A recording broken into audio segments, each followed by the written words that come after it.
Welcome back to Breakfast at Dawn. That was Hassan Abdullah there giving you your headline news and your top stories. And now back on Breakfast at Dawn. The Khan University Institute of Education Development has organized a seminar that brings people together from all over the world. And what they're discussing is teaching English in multilingual contexts and the challenges that go along with that. Now to talk about this, we have with us live in our Karachi studio Hayo Reinders, who is an ELT consultant and a writer, and Ms. Miratul Fatma Ehsan, who is a senior instructor. Right, good morning and welcome to Breakfast at Dawn to both of you. Let me actually, why don't you tell us a little bit about what the seminar is about, just a little bit. All right, first of all, just let me sort of add a little bit. This is a Sense of English Language within the Institute of Educational Development, and like you said, our conference is focusing on how English is taught and how it's sort of learned in multilingual contexts. And we're looking at challenges, but like I was telling you before, we're sort of working towards future directions. We want it to be very positive. So we want certain outcomes and certain routes to how to sort of help people in different multilingual contexts, right. Which is why Dr. Reinders, sure. Okay, yeah. So you're more solution oriented rather than okay. All right. So and you advocate how to use technology to your advantage for education. That's is that right? Yes. That's, okay. yes. So tell us about that. It's one of my roles is to sort of look at the potential of technology to help people to learn better, and also to make education more widely accessible to people around the world.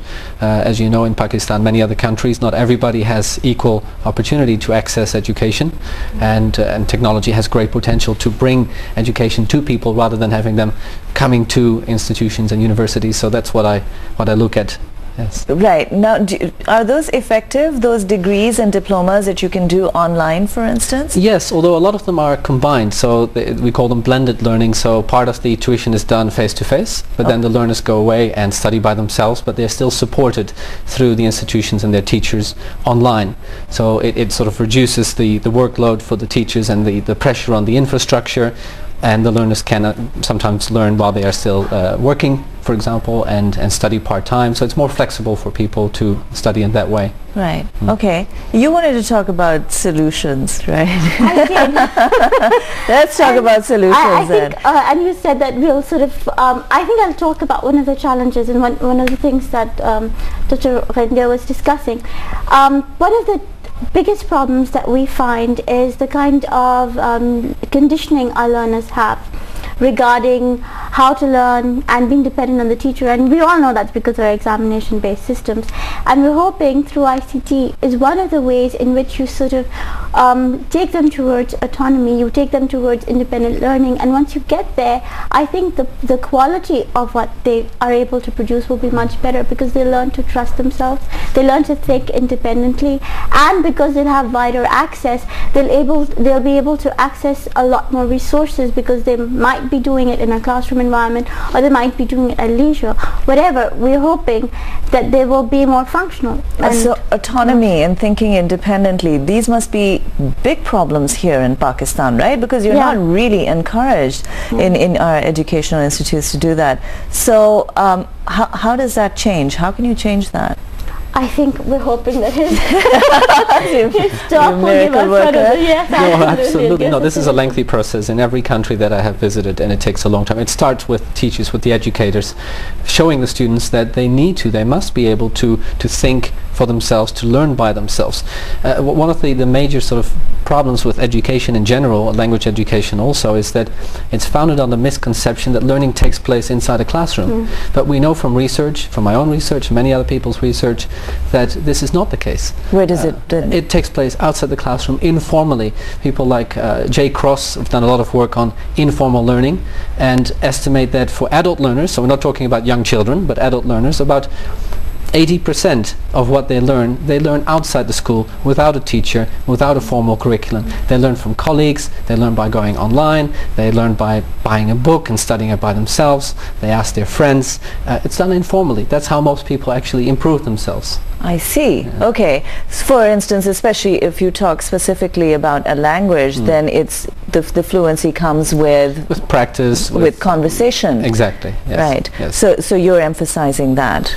Yes, and as a result of that, because we know that so much learning takes place outside the classroom, we have to prepare our learners to be able to do this successfully, because not every learner, as you say, in Pakistan, for example, has had the experience of being told, okay, now you try by yourself and you do it for your, on your own. Yes. As teachers, we need to give them the tools so that they are able to successfully do this on their own. Right.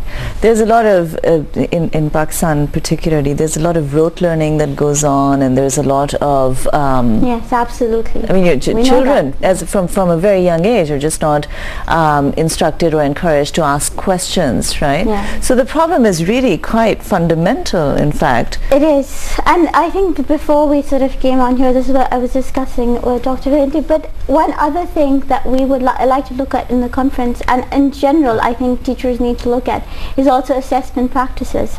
I mean, I think in his talk you've talked about how you can sort of bring in things within the curriculum and teach students to self-assess, but I think it as an educational sort of society, I'm talking about us as practitioners, as a society, it's something that we really need to move towards, and not leave it to sort of policy makers, but sort of make a conscious effort on our part to sort of modify those curriculum practices and assessment practices, so that our learners do sort of actually know something at the end of the day, that they don't have to reproduce or regurgitate, which is what they do. You know, right. They rote memorize and then they vomit it all on paper. You want them to, but it's the truth. But the problem is, I mean, so much more, right? It's also because teachers are underpaid, right? And isn't it things like that as well? I know, but you know, I think that's a cop-out. I mean, why are you a teacher if you knew what your salary package would be before you came?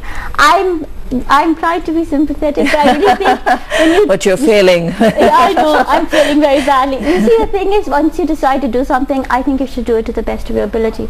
You might be demotivated and you might be a little bit spiritless.